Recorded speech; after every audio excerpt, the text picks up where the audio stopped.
Assalamualaikum warahmatullahi wabarakatuh. Rabbi israh li sadri wa yassir li amri wahlul 'uqdatam min lisani yafqahul qawli. Rabbi zidni ilman warzuqni fahman. Raditu billahi rabba wa bil islami dina wa bi Muhammadin nabiyya wa rasula. Allahumma shalli ala Muhammad wa ala ali Muhammad. Teman-teman semuanya, kaifahalukum? Mudah-mudahan kalian semua dalam keadaan sehat walafiat ya. Oke, kali ini kita akan melanjutkan kuliah leadership kita kali ini dengan melanjutkan tema problem solving. Minggu yang lalu kita sudah mempelajari tentang teknik mengidentifikasi masalah. Sebelumnya saya mengucapkan terima kasih, kalian sudah melakukan tugas untuk mengidentifikasi masalah-masalah yang ada yang kalian temukan. Ada yang ngambil konteksnya di masjid, ada yang ngambil jemuran, whatever, no problem. Note saya dari apa yang sudah kalian kerjakan ataupun yang sudah kalian lakukan, beberapa sudah melakukannya dengan sangat tepat, yaitu berfokus kepada untuk menginfokan apa temuannya, apa gejala yang didapatkan secara spesifik, secara detail, lokasinya, hal apa yang terlihat, itu digambarkan ataupun dijadikan sebagai contoh yang konkret. Dan beberapa juga mulai memasukkan unsur rekomendasi solusi, no problem. Tapi sebenarnya teman-teman sekalian, di sini kita tidak mencari solusinya terlebih dahulu. Yang kita fokuskan yaitu kita paham betul apa yang menjadi masalah. Kita review dulu materi yang kita pelajari kemarin. Kita menggunakan 4 teknik ataupun 4 hal kita jadikan sebagai acuan pada saat mengidentifikasi sebuah masalah. Yang pertama kita menyebutnya dengan periksa lokasi. Periksa lokasi ini artinya kita perhatikan gejala apa yang terjadi, di mana tempatnya, kapan kejadiannya. Contoh kalau yang sudah teman-teman lakukan, ada yang menggunakan posisi pintu, ada yang menggunakan posisi cat, apapun itu boleh. Anggap aja sekarang kita sedang ngambil contohnya umpamanya. Periksa lokasinya, posisi AC di masjid, sisi sebelah kiri di tempat ikhwan, AC-nya menyala, tetapi kemudian hawa dinginnya tidak terasa. Ini kita sebut dengan periksa lokasi. Kalau kita periksa materinya, kemudian kita akan ngecek setelah kita perhatikan, oh ini nyala, indikator lampunya menyala. Kemudian kita akan ngecek di remote-nya. Di posisi remote kan ada mode tuh. Modenya kita perhatikan, jangan-jangan ini memang mode panas, bukan mode dingin. Atau bahkan kita perhatikan di remote, suhunya 30. Oh ternyata kita udah ngecek suhunya sudah 16. Tapi kenapa hawa dinginnya nggak terasa?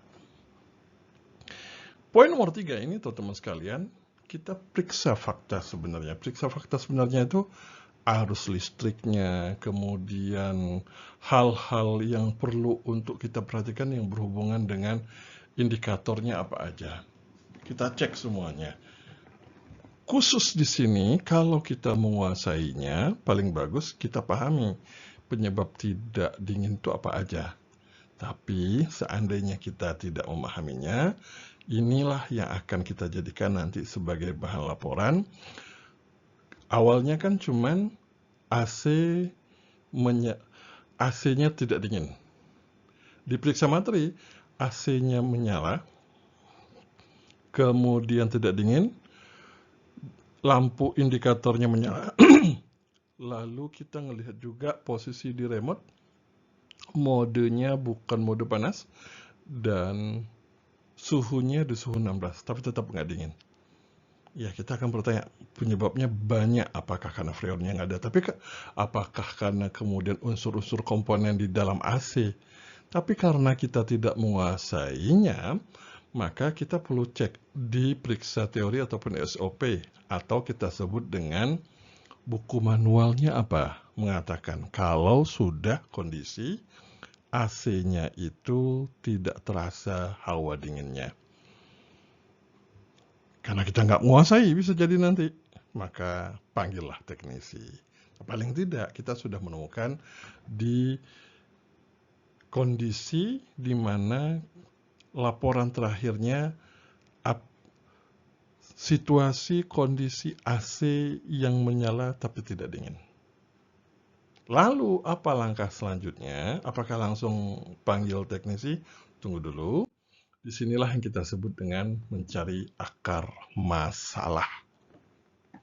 Salah satu metode yang kita pakai untuk mencari akar masalah yaitu kita menggunakan dengan analisis fishbone. Yang ini disebut juga dengan diagram Ishikawa. Sebuah teknik untuk mengidentifikasi masalah ataupun peningkatan produktivitas berkelanjutan. Dikatakan di analisis fishbone, teman-teman sekalian, memang gambarannya seperti tulang ikan. Nanti kita lihat contohnya.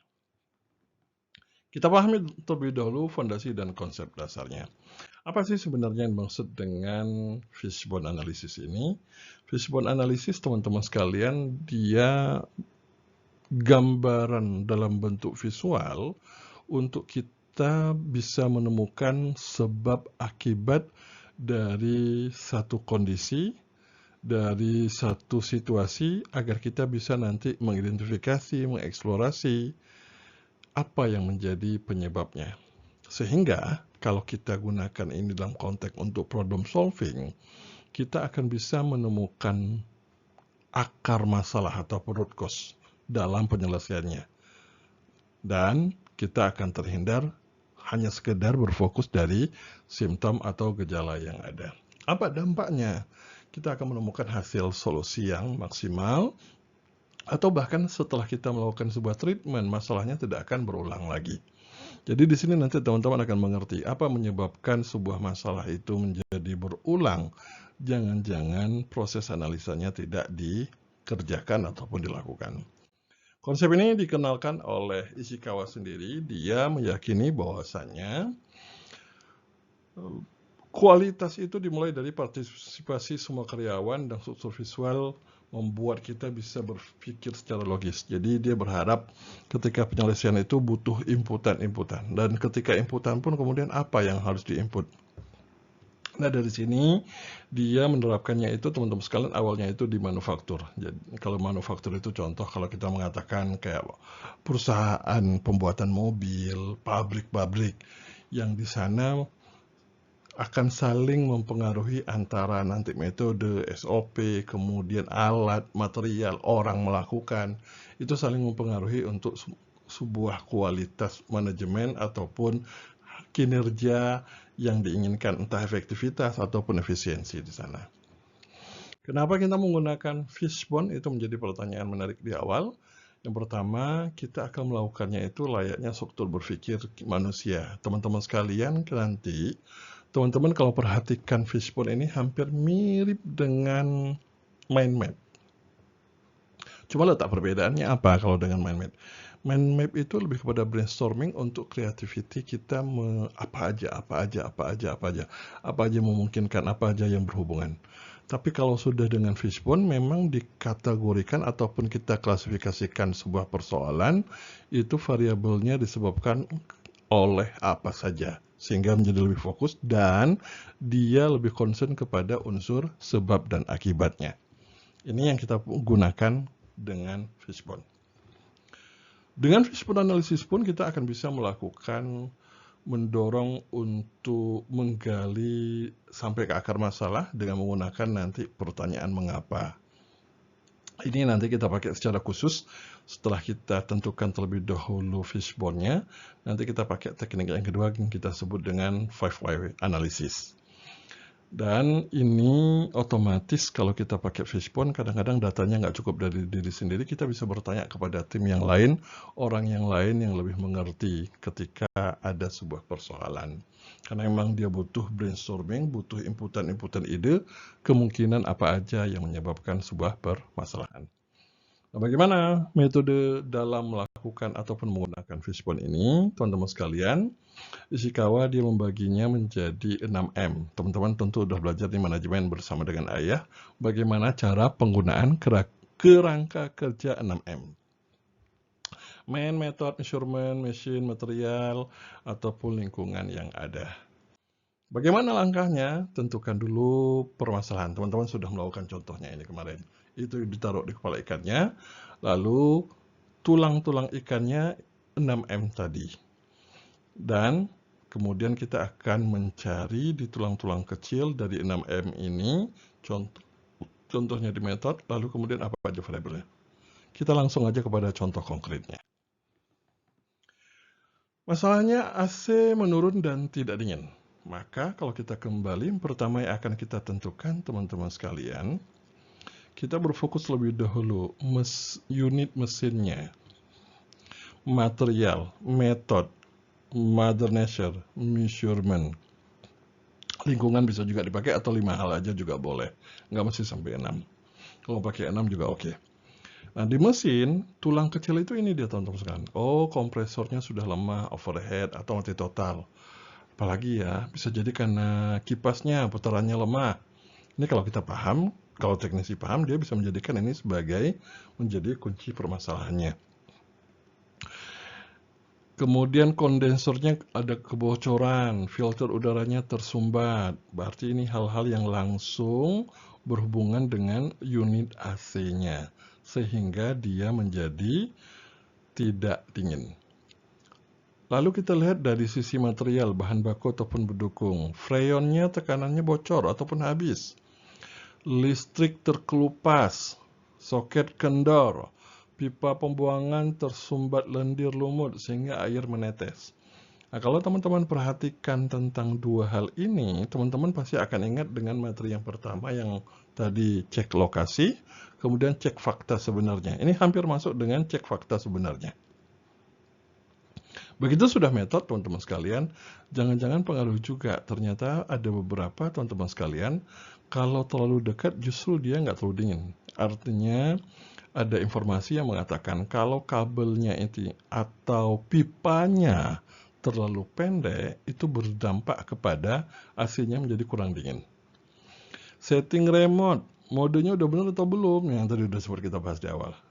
Atau jangan-jangan ini faktor perawatannya yang tidak dilaksanakan sesuai dengan prosedur yang ada. Mestinya 3 bulan sekali, tapi ini sudah 6 bulan nggak dibersihkan.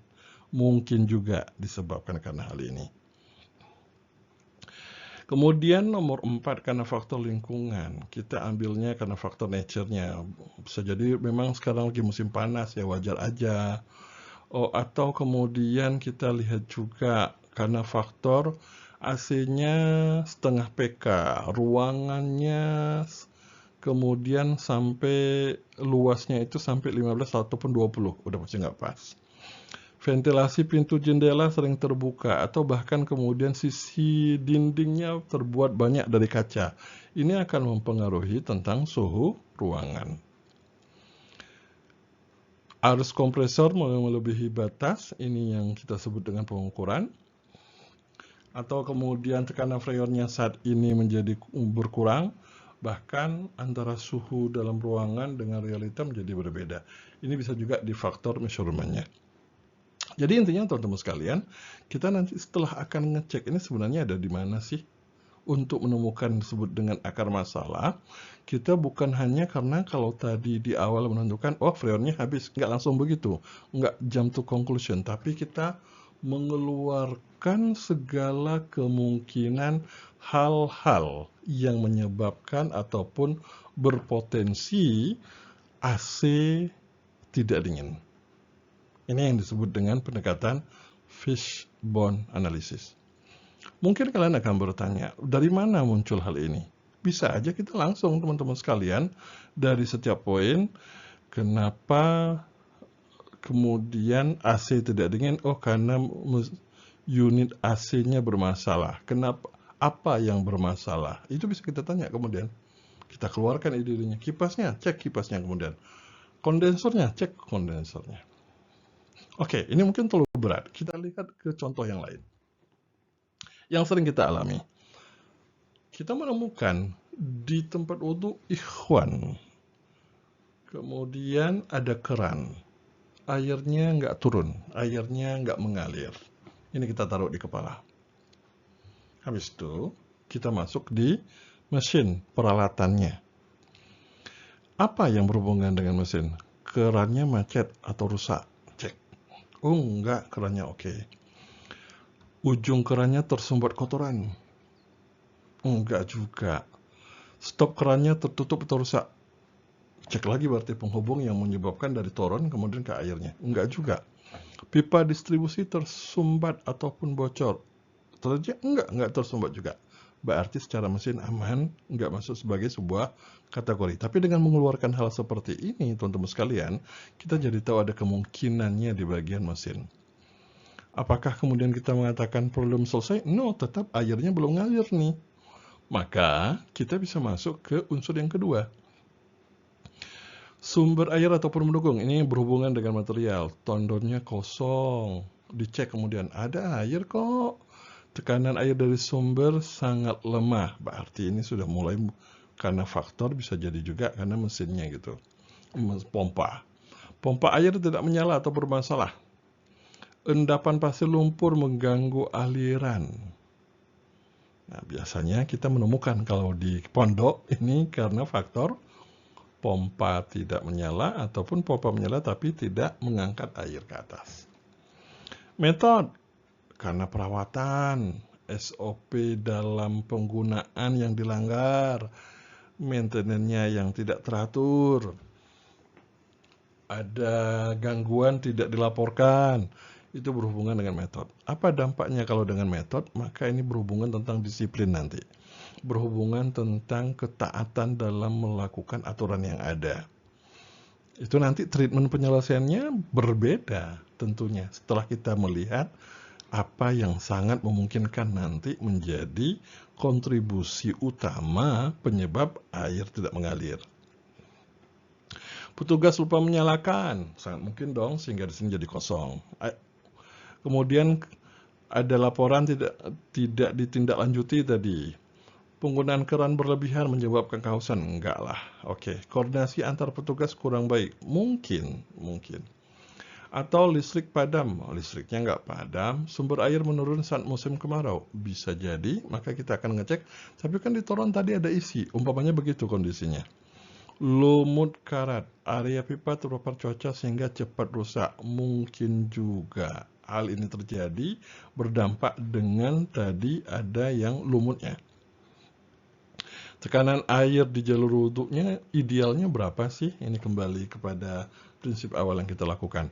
Arus tegangan pompa normal atau tidak? Debit air di keran lain dibandingkan yang sekarang bagaimana? Sehingga teman-teman sekalian, setelah kita cek sumber airnya, pompa, kemudian kondisi keran, kita akan menentukan dari hal-hal segala kemungkinan ini yang dimaksud dengan akar masalah, kita akan ngecek keseluruhan hal-hal ini yang memungkinkan. Yang memungkinkan itu artinya apa?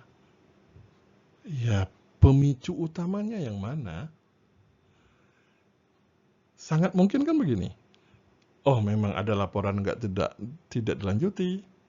Kemudian pompanya bermasalah.